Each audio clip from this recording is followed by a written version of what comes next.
Bonjour, bienvenue à LVA TV. Nous sommes aujourd'hui, bonjour Marie-Ève Proulx, nous Bonjour. sommes en compagnie de Marie-Ève Proulx, ministre déléguée au développement économique régional.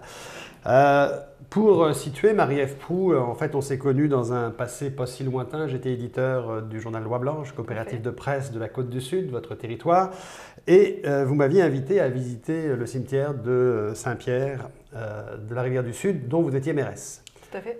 Et l'idée, en fait, c'était de me présenter la tombe de l'abbé Proulx. Et aujourd'hui, on se retrouve un petit peu autour du même thème, parce que l'abbé Proulx, c'était aussi lui qui était le cinématographe, le cinéaste, en fait, spécialisé sur la ruralité et les régions. Donc, en fait, il y avait un projet à l'époque de remettre un petit peu l'abbé Proulx en lumière. Ben, en fait, ça ne s'est pas fait, mais aujourd'hui, on se retrouve et on parle de ruralité, de région. C'est votre ministère. Bonjour Marie-Ève. Bonjour, c'est un plaisir d'être ici, Yannick. Alors, en fait, d'ailleurs, avant de rentrer un peu dans les thèmes, vous avez une formation d'ailleurs très liée aux régions, parce que quand on regarde votre CV, en fait, vous avez fait une maîtrise en travail social au sujet du rôle des partenariats dans un contexte de revitalisation des communautés. Donc, en fait, c'est un sujet, des fois on dit les ministres, ils arrivent de nulle part, vous n'arrivez pas de nulle part. Pas du tout. Je connais le sujet, en fait, il me passionne depuis plus de 20 ans. Puis, on aimerait savoir, en fait, quand on devient ministre comme ça, vous venez on l'a dit tout à l'heure, vous venez des régions, en fait, vous avez été mairesse d'une toute petite localité, de mémoire 900 habitants, 950 1000 habitants, 1000 oui. habitants, Oui. 1000 habitants. Qu'est-ce qui fait qu'on est mieux formé parce qu'on a été, je dirais, à la tête d'une localité avant de prendre un poste comme celui de ministre? Mais la politique municipale, particulièrement dans une petite municipalité, nous permet vraiment de tester la politique, hein, d'expérimenter, j'aime mieux que tester, expérimenter la politique sous tous ses angles, parce que lorsqu'on est mairesse d'une municipalité comme Saint-Pierre, on occupe plusieurs rôles, plusieurs fonctions à la fois. Donc, ça nous permet de gérer aussi plusieurs dossiers. Le créneau est très large comme mairesse, donc ça m'a donné énormément d'expérience, une belle expérience qui m'amène en politique provinciale et où cette expérience m'est d'une utilité pratiquement quotidienne, Yannick. OK. Puis j'imagine que le fait d'avoir été mairesse d'une petite localité, bon, vous étiez en contact aussi avec les autres maires, la MRC, les différents paliers gouvernementaux, ça amène à travailler sur la cohésion de tout ce monde-là, en fait. Donc il y a un travail, je dirais, quasiment humain que vous entretenez en permanence. Tout à fait. C'est toutes ces relations-là qu'on entretient à tous les jours, autant comme mairesse que même élue provinciale aujourd'hui, qui fait en sorte qu'on a à travailler ensemble. On ne peut pas, dans le développement des régions particulièrement, travailler en silo pour ne pas faire de jeu de mots dans le milieu agricole, mais il faut travailler de manière horizontale. Moi, j'aime beaucoup l'approche territoriale pour résoudre des problèmes. C'est un peu ça, quand j'ai fait ma maîtrise là, sur le développement rural, c'était exactement mon approche, comment on travaille de manière horizontale à résoudre des problèmes, des enjeux, trouver des solutions, tous les secteurs d'activité confondus. Alors aujourd'hui, on ne le cachera pas, on a vu que bon, vous faites un petit peu la une parce qu'en fait on parle de difficultés en fait, au sein de votre cabinet, soi-disant au niveau du personnel. Mais on a du mal à croire ça parce qu'on se dit, quelqu'un qui a fait ses études en maîtrise justement sur le contexte revitalisation, c'est un milieu social. Est-ce que c'est parce qu'il y a beaucoup de gens inexpérimentés qui rentrent trop vite en politique, selon vous? Bien, en fait, c'est une question de régie interne, mais ce que je pourrais dire là-dessus, c'est que j'ai toujours mis au cœur de mes priorités le citoyen. Puis la politique, c'est pas nécessairement toujours évident. On a tendance à croire que tout le monde est fait pour faire ces emplois-là, mais c'est pas vrai. Puis disons qu'on pourrait dire qu'on s'en est aperçu au cours de la dernière année. Chacun avait à apprendre. Hein. Moi, j'étais nouvellement élue, nouvellement ministre, tout en même temps. Donc, la courbe d'apprentissage était peut-être plus grande, mais en même temps, bien, j'ai toujours mis au cœur depuis un an, au cœur de mes priorités, le citoyen. Puis pour moi, c'est important de m'entourer d'une équipe compétente, une équipe en laquelle j'ai confiance pour atteindre les objectifs de changer le Québec puis d'amener un développement des régions qui évolue beaucoup plus vite que ce qu'on a connu dans les 15 dernières années. Oui, parce que revenons au centre de la rencontre, qui sont les régions.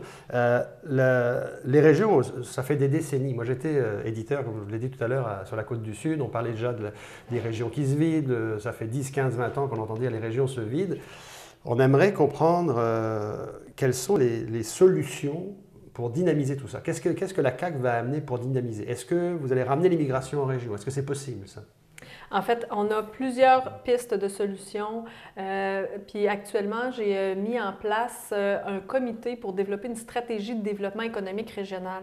Ça fait plus de 20 ans au Québec que le gouvernement ne s'est pas doté d'une politique ou d'une stratégie de développement économique régional. On n'a pas de vision du développement. On a compartimenté à partir de 2014, le dernier règne libéral, on a compartimenté les régions, on a déconstruit tous les organismes de concertation, les lieux où les gens se rencontraient pour travailler, comme je le mentionnais tout à l'heure, de manière horizontale. Donc, on a un gros travail à faire de reconstruction en région. Mais le Québec qui semble des fois se polariser sur deux pôles, on dit toujours Montréal et les autres, Montréal et les régions, ou Montréal et Québec, ou Montréal et les régions. Puis on dit que Montréal s'anglicise, ce qui est en partie vrai, Oui. mais les régions ne s'anglicisent pas. Est-ce qu'il va falloir aussi évaluer si on veut drainer du monde en région? On critique souvent en fait Montréal qui s'anglicise. Bon, je ne sais pas s'il faut le critiquer ou il faut voir ça comme un fait, comme une réalité qui arrive. Mais Montréal s'anglicise, les régions non. Est-ce qu'il va falloir drainer des anglophones aussi dans les régions? Est-ce qu'il va falloir équilibrer cela? Ou il va falloir choisir l'immigration qui rentre au Québec? Mais en fait, c'est déjà comme ça. Hein. On a tendance à sélectionner davantage les gens qui sont francophones. Puis ça, c'est dans nos règles depuis longtemps au Québec.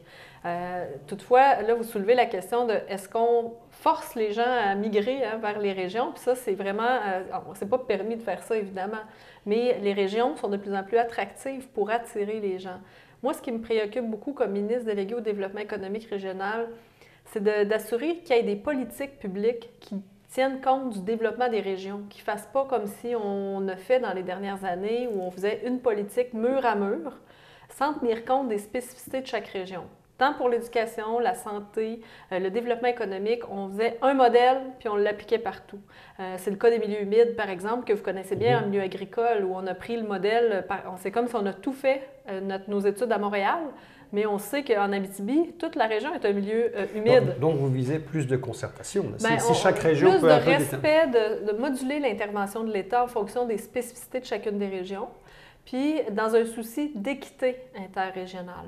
Pour moi, c'est des valeurs fondamentales, des principes fondamentaux sur lesquels doivent s'établir une politique. Oui, puis les régions ont beaucoup d'attentes envers votre gouvernement, parce énorme. que votre gouvernement, on l'a souvent dit, si on analyse votre élection, vous s'est fait élire sur les régions. Oui. Donc, c'est important de répondre aux régions aussi. Puis avec la dernière élection partielle, il faut se le dire, il reste juste des députés des autres partis pratiquement à Montréal. Donc oui, en effet, on est très région.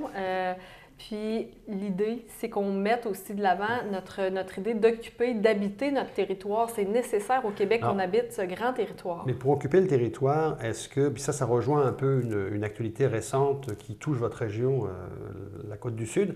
Alors là, on a vu le Alstom qui achète Bombardier. Est-ce qu'il faut s'assurer effectivement que des compagnies importantes, que des sièges sociaux soient maintenus en région? Ça, pour moi, c'est une préoccupation importante, voire majeure, que les sièges sociaux ne soient pas uniquement à Montréal, mais aussi en région. Je pense à Premier Tech à Rivière-du-Loup. Je pense à, justement, Ressort Liberté, récemment, qu'on a annoncé juste avant Noël. Que vous avez sauvé, on a soutenu pour qu'il garde son siège social au Québec malgré son internationalisation. Son siège social est à Montmagny. Même chose pour Premier Tech, qui a des activités internationales. Donc, tout ça, là, pour moi, c'est des modèles que je veux multiplier au cours des prochaines années au niveau économique. Puis, même chose aussi de promouvoir davantage l'économie sociale, l'entrepreneuriat collectif en région pour maintenir nos services de proximité dans les villages, par exemple les épiceries, les stations-service. Alors justement, vous parlez d'épicerie, ça m'amène sur le sujet que je voulais aborder avec vous après, parce qu'ici, vous êtes dans les studios, vous savez, partagé entre la vie agricole et l'Institut Jean Garon. L'Institut Jean Garon a déposé récemment au ministre de l'Agriculture un mémoire sur le zonage agricole et l'occupation du territoire. Et vous en prendrez certainement connaissance. Oui, tout à fait. Et vous verrez que dans cet aspect-là, on comprend un peu dans l'esprit du rapport Pronovo, que vous avez connu, je pense, il y est dit en fait que l'agriculture de proximité peut jouer un rôle pour valoriser les régions. Alors, est-ce qu'au niveau de... Je comprends que c'est un dossier du ministère de l'Agriculture, mais est-ce qu'au niveau du ministère des Régions, c'est quelque chose aussi sur lequel il y aura de l'écoute, à savoir, effectivement, il y a de l'agriculture connue comme on l'a connue, industrialisée depuis la Seconde Guerre mondiale, mais il y a aussi une autre portion de l'agriculture, et est-ce qu'on va aider à la développer quand on sait que c'est parfois difficile dans votre région, notamment la coop La Mauve est obligée de fermer ses portes récemment. Donc en fait, c'est quand même des modèles, la coop La Mauve, qui sont des modèles qui valorisent les régions en fait. Exactement. Puis c'est pour moi une grande tristesse d'avoir pris connaissance là, de cette fermeture de la coopérative La Mauve, pour moi qui était un chef de file en la matière. Autre élément, dans les prochaines années, on doit valoriser et préconiser les circuits courts. On parle beaucoup de diminution des GES, hein, les gaz à effet de serre. Un des principaux producteurs de GES, c'est notre transport. Donc, on sait que l'alimentation, on crée en quelque part puis on l'envoie. Des fois même, on fait venir de l'extérieur notre nourriture. Comment on produit localement? Moi, j'aime bien le modèle des serres Tundra qui produisent, c'est des modèles d'économie circulaire. Moi, je veux qu'on valorise davantage, puis j'en parle très souvent avec mon collègue à l'agriculture, toute la production séricole. Si chaque région avait ses serres, bien, on pourrait développer et valoriser la notion de circuit court, avoir accès à des produits frais locaux à tous les jours. Donc, dans la revitalisation des régions, il y a des concertations à venir entre les régions et l'agriculture. Tout à fait. L'agriculture est intrinsèque au développement économique régional. C'est la base, c'est le fondement. Puis on doit rapprocher les acteurs dans tous ces secteurs pour élaborer des nouveaux modèles. Si vous aviez identifié une action majeure qui a été faite pour les régions, là, une action majeure qui a été faite par votre gouvernement depuis que vous êtes là, et une action majeure qui est en préparation dans vos orientations. Est-ce que vous auriez deux points à nous... Bien, je vous dirais que ce qui a été fait par notre gouvernement, c'est la négociation du pacte fiscal qui a été majeur. Tout le monde a convenu avec enthousiasme de cette façon de pouvoir utiliser les fonds en région, hein, d'avoir la marge de manœuvre, que les municipalités puissent avoir des fonds pour elles pour se développer. Ça, pour nous, c'est un pas majeur. Puis, ce qui est à venir, je vous dirais, c'est une nouvelle vision du développement économique régional, une vision renouvelée, axée sur les réalités d'aujourd'hui, puisque ça fait 20 ans qu'on n'a pas de stratégie au Québec.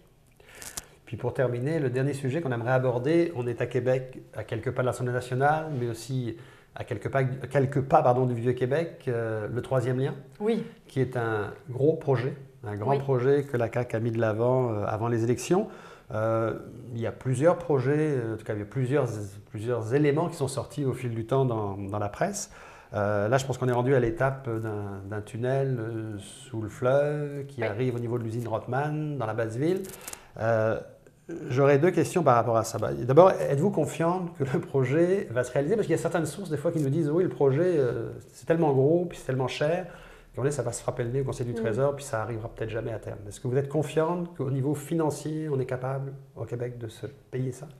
Oui, tout à fait. Je suis clairement confiante à cet effet. C'est un engagement qu'on a pris. On évalue que c'est un besoin essentiel pour lier toute la région ici, puis pour ouvrir sur le développement économique de l'Est du Québec, pour les transporteurs. Puis en plus, ce qui est intéressant, c'est qu'on ouvre aussi à la notion de transport collectif qui va rejoindre un plus grand rayon. Donc, c'est intéressant. Moi, je trouve que c'est un projet extrêmement porteur. Puis c'est évident qu'il y a de la méfiance envers un projet de cette envergure. On n'est pas au Québec, ça doit faire dans les 40 ans qu'on n'a pas fait de grands projets comme celui-là, à part peut-être le pont qui s'est fait à Montréal récemment. Mais c'est un projet d'extrême envergure. Mais pourtant, dans d'autres pays, c'est des projets communs qu'on va faire naturellement et spontanément. Fait qu'il faut se donner aussi. Oui, il y a des villes en France, notamment à Marseille, où ça passe sous la ville, il y a des tunnels qui passent. Il y a des coûts, par exemple, reliés à certains tunnels. Ça sera peut-être un autre débat qui viendra plus tard à savoir si ce tunnel-là sera gratuit ou pas. Mais au-delà de l'emplacement où va être le tunnel, il y a deux questions qui se posent. Bon, le premier emplacement, quand ça partait de Beaumont à peu près, là, puis que ça passait sous l'île d'Orléans, il y avait des craintes qui venaient par rapport aux terres agricoles. Puis là, le tracé a été déplacé, ça a satisfait, je pense, plusieurs personnes en se disant, au moins, l'île d'Orléans ne sera pas touchée ou autre. Mais sauf que là, le tunnel, il passe quand même sous le Vieux-Québec en partie, là, par rapport à cet emplacement protégé par l'UNESCO. Est-ce que c'est pas, est-ce que c'est jouable? C'est très jouable. Selon les analyses qu'on a actuellement, là, c'est quelque chose qui est il n'y aura rien qui va se passer. On ne le verra pas du tout passer dans le Vieux-Québec. Il va y avoir des sorties pour piétons, mais pas de sorties pour automobiles. Donc, il n'y a rien qui va bouger. On ne le verra pas. Ça va être vraiment souterrain, puis ça va être assez creux.